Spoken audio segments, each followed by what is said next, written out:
guys, it's me Keisha and welcome sa aking channel. And actually, this is my second account na.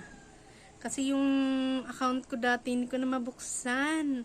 Hindi ko na alam kung paano buksan yun. Sayang yun, may ano na ako doon, 1.7 followers doon sa YouTube channel na yun. So, sayang.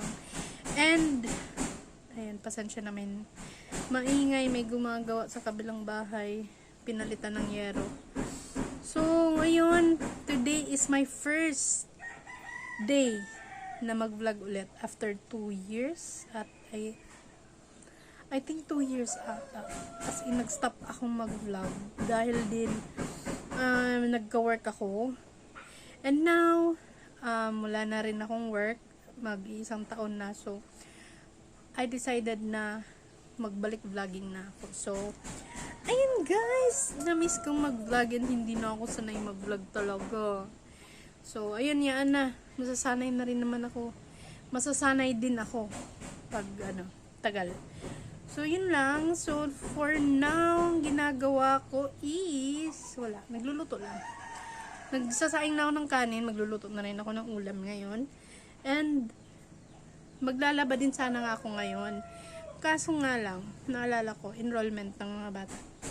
So, hindi rin kami natuloy sa enrollment kasi sabi ng kuya niya, may program pa daw ngayon, umaga.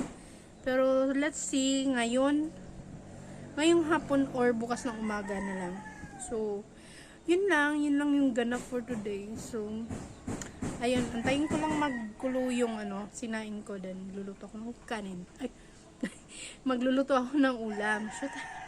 Hindi na talaga ako marunong mag-vlog, be. So, yun lang.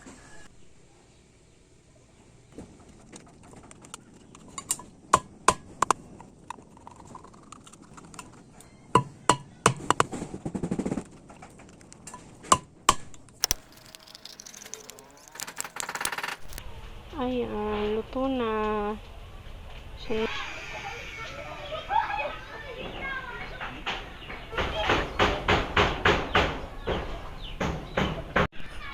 itong part na to is nagpa-estimate kami ni Papa kung magkano yung magasto sa CR kasi aalisin na namin yung CR na luma kasi sira na yung septic tank, butas na, so kailangan namin gumawa ng panibagong CR. So ayun, pina-estimate na niya sa gumagawa ng bubong. Ha? Alod lang.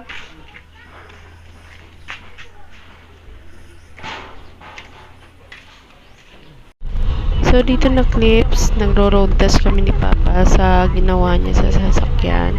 May sira kasi. Ito nga pala yung binili ng air freshener sa DIY kahapon.